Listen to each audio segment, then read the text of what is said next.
शारदा शारदाम्भोजवदनां वदनाम्बुजे सर्वदा सर्वदास्माकं सन्निधिं प्रियात् श्रुतिस्मृतिपुराणानाम् आलयं करुणालयं नमामि भगवत्पादशङ्करं लोकशङ्करं शङ्करं शङ्कराचार्यं केशवं बादरायणं सूत्रभाष्यकृतौ वन्दे भगवन्तौ पुनः पुनः ईश्वरो गुरुरात्मेति मूर्तिभेदविभागिने व्योमवद्व्याप्तदेहाय दक्षिणामूर्तये नमः. So, in the last session, we were doing the Marichika Kala. We had said that the first 100 names of Devi are categorized as Tapani Kala. The next 100 names, that is up to 200th name, it is Dhumrika Kala. Now we are in the next 300 names of Devi, that is the Marichakhya Kala. We had stopped at the 237th name of Devi. We had done Chatushashti Pacharadya, Chatushashti Kalamayi, Maha Chatushashti Koti Yogini Ganasevita. That is, she is worshipped with 64 upacharas. Similarly, she is the one who is the Adhishtatri Devi for the 64 kala, the different arts or skills.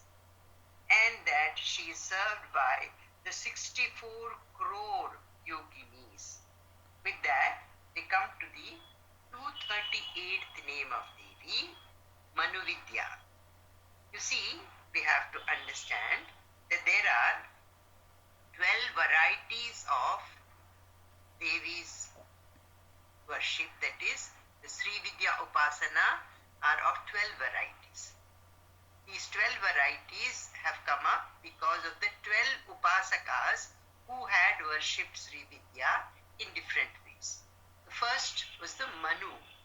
Manu had worshipped Sri Vidya, and this particular type of Upasana is called Manu Vidya. Similarly, the Chandra Devata had also worshipped Devi. This variety of the Sri Vidya Upasana is called Chandra Vidya. See, in the next name also we have Chandra Vidya. Similarly, Kubera had also worshipped Devi. That is called Kubera Vidya. Then Lopamudra. She was the wife of Agastya. We had talked about her in the beginning when we said that Agastya Maharshi had asked Bhagavan Hayagriva to tell him about these 1,000 names. So Lopamudra was a great Sri Vidya Upasaka, and her variety of Sri Vidya Upasana is named after her. Then Manmatha Vidya. Manmatha had prayed to Sri Vidya. Again Agastya, another variety, the way Agastya Maharshi had prayed to Devi. Agni Vidya. Agni Devata has also done Sri Vidya Upasana. Surya Devata has done. Indra Devata has done. Similarly, Skanda Devata, Shiva himself, and of all, Krodha Bhattaraka Durvasa. You know, Durvasa Maharshi was always having little anger, but it was very harmless type of anger. That was his Swabhava.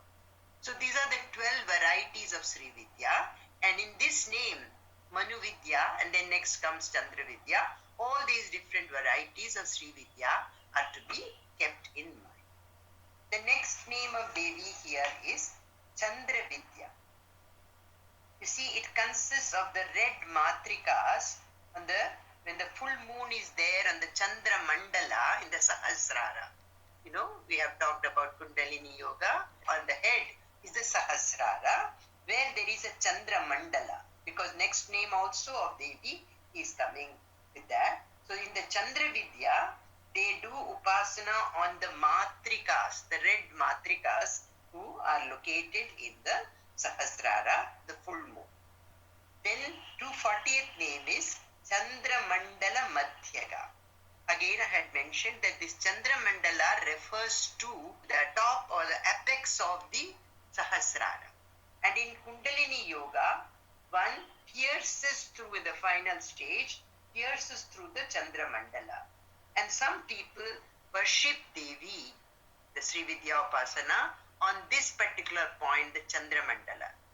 Shiva himself says, I will be in the top of the Himalayas, you will be in the top of this Chandra Mandala. And here, many people do this to get a long life. The benefit of worshipping Devi in the Chandra Mandala is to get a long life. Next is Charu Rupa. She is so beautiful and charming. Lavanya. That is why she is called Charu Rupa. Charu Hasa. That means she has that sweet smile. Mandasmita. Not laughter, but sweet, very sweet smile. So Charu Hasa. And this is a Paramananda state, the state of bliss, when she is only having this smile on her face. Charu Chandra Kaladhara. She is adorned with beautiful moon. She is neither like the waxing moon, nor she is like the waning moon. You remember we had said that Ashtami Chandra, the speciality of this is neither it is growing nor it is waning. So this is why she is called Charu Chandra Kaladhara. But there is another interpretation. There was a daughter of one king called Chandrakala, and Devi had appeared in the dream of that king that Chandrakala should be married to Sudarshana. So that is the another reason why she is called Chandrakala. The next name is the 244th name, Charachara Jagannatha. She is the one who is the Ishwari, Adhishwari, who is controlling this whole universe, consisting of both Chara and Achara. That means the animate and inanimate, all the things of this universe consisting of the animate and the inanimate are controlled by her. Therefore, she is Chara Chara Jagannatha. Chara Achara Jagannatha. The next name is Chakraraja Niketana. We have discussed this in detail, that she is residing in the Sri Chakra. We had given in great details the various aspects of the Sri Chakra. And what does it represent? The Sri Chakra represents the Brahmanda as well as the Pindanda. That is the macrocosm as well as the microcosm, the human body. So Devi resides in this. That is why she is Chakraraja Niketana. Parvati, the 246th name is Parvati. Parvati comes from the word Parvata. That is, she is the daughter of Himavan. The mountain is called Parvata. So she is Parvati. Here I am reminded of the story. There we get the glimpse of the difference between Parvati's earlier avatara as Sati, the daughter of Daksha. This story comes in Tulasi Ramayana. Very beautifully it is explained that Sati, as the daughter of Daksha, Daksha was a very egoistic Prajapati and he insulted Shiva. But Sati married Shiva despite her father not relenting to it. So when Sati was married to Shiva, at that time Daksha Prajapati conducted a big yaga, but he did not invite Shiva. However, like any other woman, Parvati, that is Sati Devi, wanted to attend this yaga. Shiva dissuaded her from going, however, still she went. When she went there, what happened? Daksha started insulting Shiva. Sati Devi could not bear this. So what did she do? She burnt herself in that Yajna Kund. And that is why when her different parts of her body were thrown in different places, the 51 Shakti Pithas have come up in India. Now, at this time, there is another story that is coming, that Sati asks Shiva one question. You are Jagat Pita. Why are you worshipping Sri Rama? This really made Shiva a little sad. He said, oh, Sati does not have the Purna Vishwasa, faith. So he said, why don't you yourself go and test? And at that time, Sri Rama was, after Sita Devi was taken away by Ravana, he was going with Lakshmana in search of Sita in the Dandakaranyavana. Sati Devi goes there. You know how? She dresses up like Sita Devi and appears there. But all of the omniscient Sri Rama, Sarvajna, moment he saw, he understood. You know what he said? He said, where is Jagat Pita? How are you roaming around in this forest all alone, ma'am? Then what Sati Devi understood, she was ashamed. Anyway, she said, no, I just came here and went back. You know, when we make a mistake, at least we should have, if you tell away to somebody that I did this wrong thing, the papa goes. But here Sati Devi, when she came back, Shiva asked her, what is your conclusion about Sri Rama? Oh, whatever you are saying is right. She didn't tell what she did. But Shiva, through his Divya Drishti, understood what Sati had done. So he thought it was adharma now to live with her like a husband. So he was just keeping quiet. And that is why they say that Sati Devi knew that in this birth she won't get Shiva. That is why she gave up her body in that Yajna Kunda. But in the next birth she is born as daughter of Himavan, as Parvati. And you know she does tapas and gets Shiva. At that time with great Shraddha and Vishwas, because now she is the daughter of Himavan, who is not like Daksha. He does not have ego or ahankara. Himavan is very, very stable. He doesn't move the mountain. And she has that quality when she is born as Parvati, as the daughter of Himavan.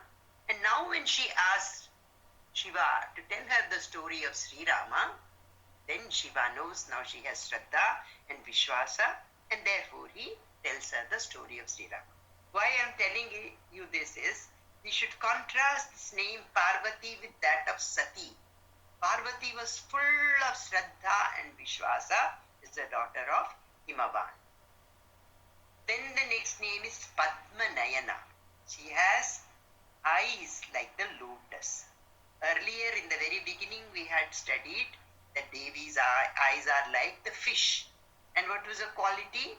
The fish takes care of its children by just the look. Similarly, we pray to Devi to, with her kind, graceful look, to take care of us.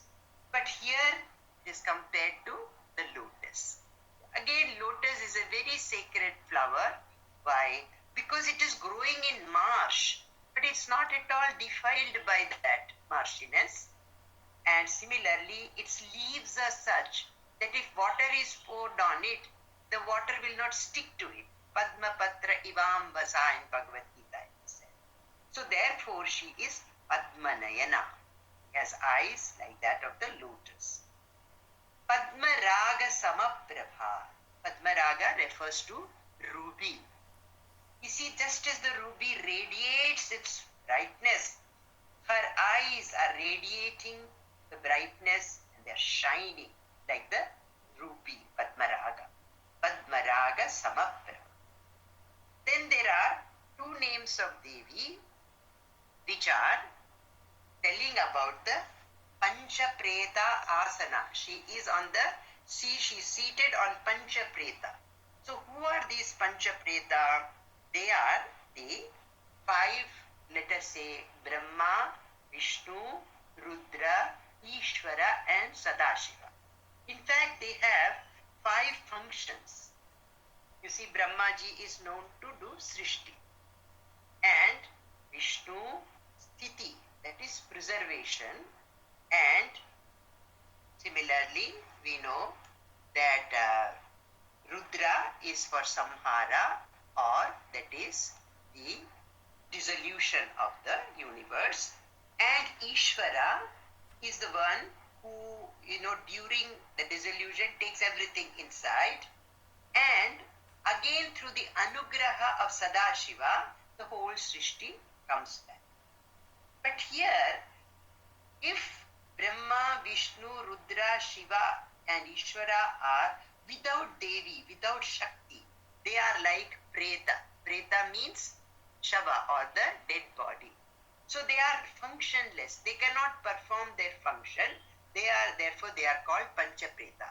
She sits over the asana or the seat made of these 5 bodies which are not functioning because she is not in them. Then they are the panchapreta. So she is the panchapreta asana. She is sitting on the panchapreta as the asana. Therefore she is called panchapretasana sina. But when she is inside all these, the 5 devatas, then they become pancha brahma, because now Devi is in them, and therefore they are able to perform their functions. That is, she is pancha brahma swarupini. What are the 5 swarupas of Devi? Srishti, Siti, Samhara, Anugraha and Tirodhana. That is, Devi is the one who does creation. Only when Devi is there, Brahma ji can do the creation. Only when Devi is there with Vishnu, he can do the sustenance of this universe. Only when Devi is there with Rudra, he can do Samhara. And only when Devi is with Ishvara, he can do the Tirodhana, concealment. He can take back all these, the whole universe in him and keep it in seed form. And as Sadashiva, he can do Anugraha, that is to start the next cycle of creation. All this will be possible for these 5 devatas only when Devi is with them. Without Devi, they are Pancha Preta. With Devi, they are Pancha Brahma. Therefore, she is Pancha Brahma Swarupini. The name of these 5 Brahmas are Ishana, Tatpurusha, Aghora, Vamadeva and Satyojata. There is another interpretation given. The 5 Brahmas are considered to be Shabda, Nada, Mahanada, Vak and Parabrahma. You see, in the Shakti worship or in Tantra, we had said, how does Srishti start? It is Nada, Bindu, Bija. The 3 things are, it starts with sound, the Shabda. And then it is the Bindu, you remember, the Anandamaya, that one point. So, Nada, Brahma, Shabda Brahma, Nada Brahma, and Mahanada and Vak is again the word or speech, and Parabrahma. These are also considered as 5 Pancha Brahma, that is Shabda, Nada, Mahanada, Vak and Parabrahma. So, today we will stop at these names and continue with the next names in the next session. We do the Prarthana. Shruti Smriti Purananam Alayam Karunalayam Namami Bhagavat Pada Shankaram Loka Shankaram Shankaram Shankaracharyam Keshavam Badarayanam Sutra Bhashya Kritau Vande Bhagavantau Punah Punah Ishvaro Gururatmeti Murti Bheda Vibhagine Yomavat Vyapta Dehaya Dakshinamurtaye Namaha. Jai Ma, Jai Ma, Jai